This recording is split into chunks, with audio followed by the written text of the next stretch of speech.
speaker, Mr. Yennam Srinivas, Whip MLA, Government of Telangana. So I would request Mr. Yennam Srinivas, sir.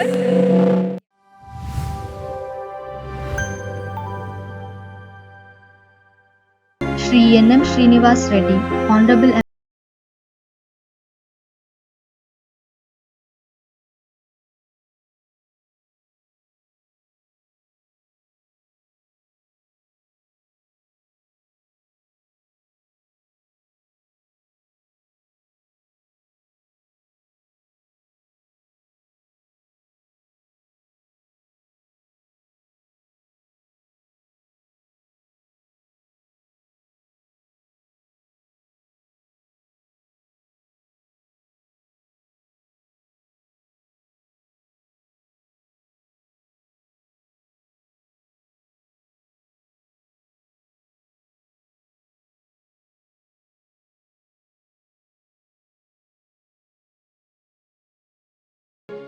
Good afternoon, everybody.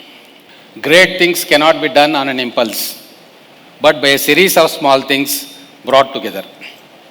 I am standing before you to share my experiences of doing small things which made remarkable improvement in the learning outcomes of students who are studying in rural schools in far away remote areas. I am Yennam Srinivas Reddy, presently an MLA. I am standing before you to share my experiences. My journey started 6 years back on a sunny morning in January 2020. I was sitting in my drawing room reading a Telugu newspaper. I was reading one article. One sentence caught my attention. Majority of the high school students are not able to read and write paragraphs prescribed for third class students. That sentence rattled me. I wanted to check the facts. I visited many schools in my area. What the author has written was almost true. Governments have subscribed heavy textbooks. There is a demand for improving the syllabus each year to match national standards, international standards, without looking back how the learning outcomes of our people, of our students are improving. Our founding fathers, leaders of the society, and people like you always emphasize on one thing: a nation is built in the classroom. But how can we build a nation in the classrooms where our students studying in government schools cannot properly read and write? Forget about comprehending the complex concepts of science, mathematics, geography, economics, commerce. Majority of them are average learners. They are lagging behind. So how to improve their outcomes? That was the question. We have to answer, you have to answer, the society has to answer. So we made a small beginning in January 2020. We gathered academicians, we gathered teachers, animators, and we wanted to give our rural students something they can learn easily. Then COVID struck the world. It struck India. Everything was closed. Schools, colleges, roads, shopping malls. India came to a standstill. Many sectors were affected, but the most affected sector was education. And in education also, the most affected people were students who were studying in government schools in rural areas. Then some corporate companies have come up with some new innovations: digital learning, digital classes, digital tuitions, 2D, 3D animations. But all these innovations were only for the elite, only for those kids whose parents can afford lakhs of rupees. But what about our poor children, underprivileged children who are studying in government schools? Then we thought we should do something. We started doing it. It took 2 years for us to complete the animations. We have taken the syllabus of Telangana and Andhra Pradesh. Each textbook, each topic, para-wise, every word we have transformed into 2D, 3D animations. Then these 2 years, there was a transformation in India. There was a transformation in digital payments. Everybody was using QR codes. Chai wala, bandi wala, vegetable wala, every transaction was through a QR code. Then we got this idea. Whatever the animations we have done, we have embedded them via QR code in a textbook. And these textbooks, they were not textbooks. They were not like black and white lines, abstract lines, which no student could understand. They were moving pictures. It took us 2 years, and then we wanted to experiment it. We wanted to test our books. Luckily, we got a good sponsor, just like you. Then we have chosen Nalgonda district, an interior place. We have taken the permission of the authorities, and we went there to distribute these books. We made it a mega event. We called the parents. Teachers were there, students were there. We distributed the books. Teachers were hesitant, parents were unsure, but we could see the excitement in the eyes of the students. They grabbed these books. For them, it's a new world opening. They went home carrying these books. I have requested the parents to lend their smartphones. By that time, every household was having a smartphone. We have opened a call center, and we have collected the phone numbers of the students, parents. Our call center people have called the parents, requested them to spare their smartphones for 1 hour each day.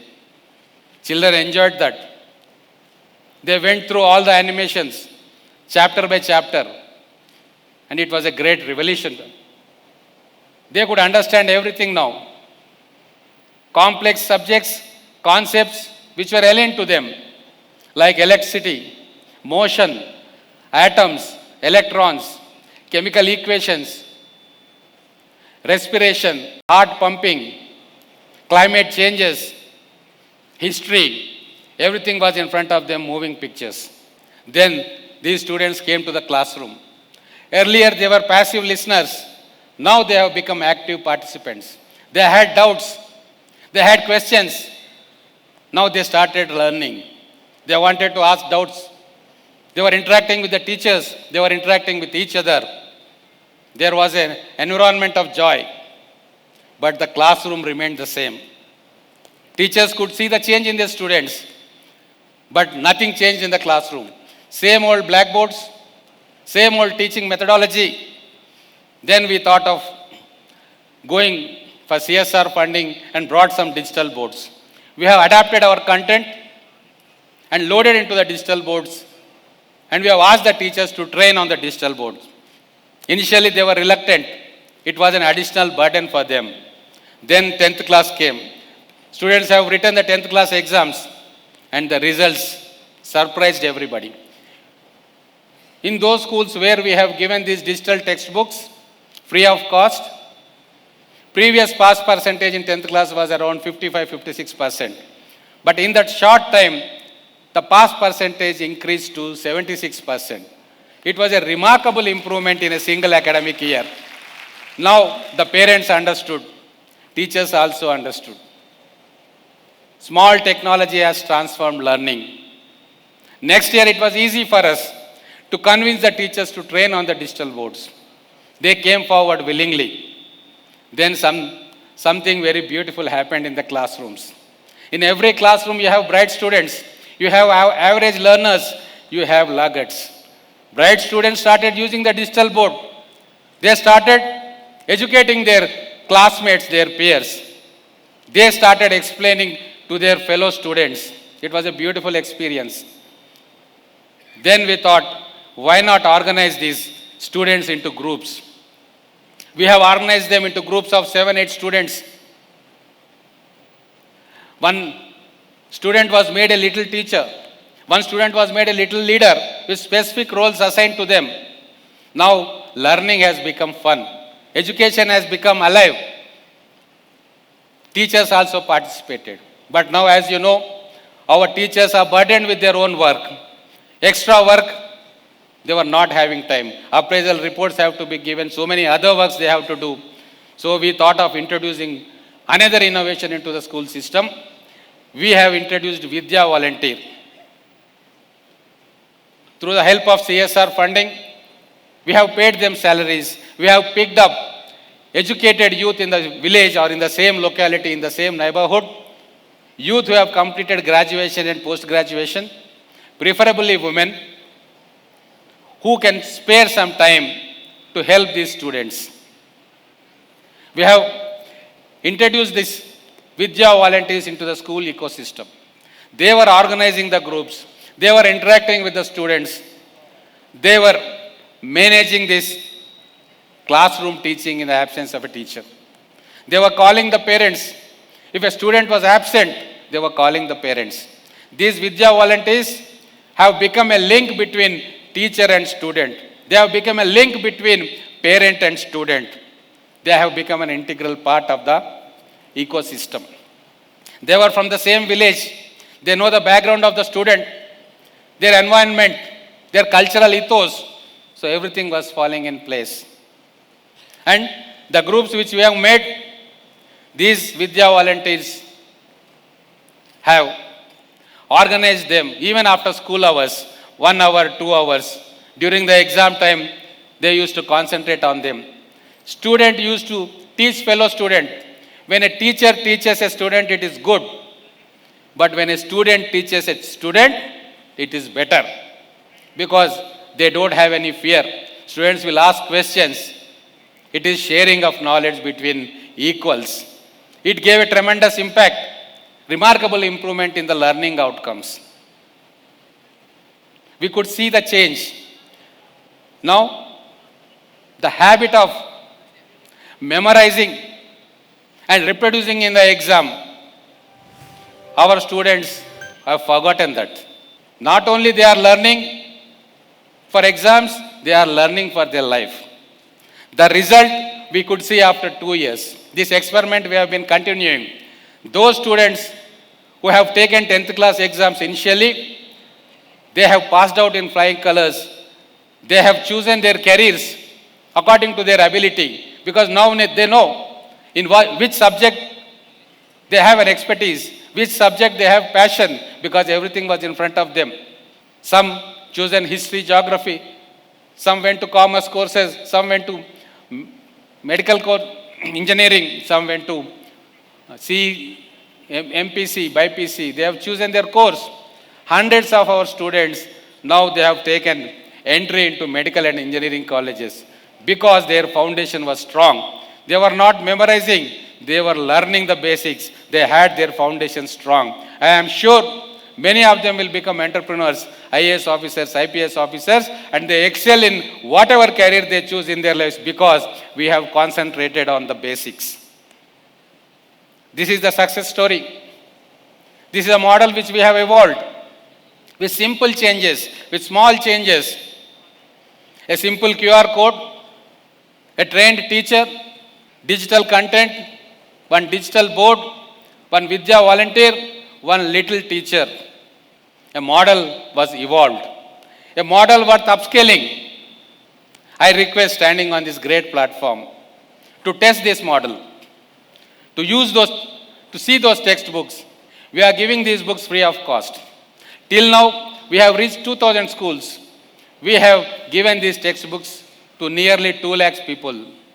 But that is not enough. We have got in India 10 lakh schools. In our state itself, we have got 20,000 schools. In South India alone, because this is a southern summit, we have got more than 1 lakh schools. We have to reach out to them. Maybe in a better way, maybe more innovations, but we have to concentrate on our people, our rural kids, our underprivileged students who doesn't have any technology, but this small transformation has given them a lead in their lives. The greatest advantage is what the students are studying at home. They are spending their time judiciously. The same thing is being taught in the classroom by the teacher. Education has become seamless and it has given good results. Once again, I want to say, great things cannot be done on an impulse, but by small things brought together. I request all of you to help us to take this model to the farthest corners of India, to the farthest corners of this state. Thank you very much. Thank you, Mr. Yennam Srinivas, for your leadership insights and strong advocacy for community empowerment.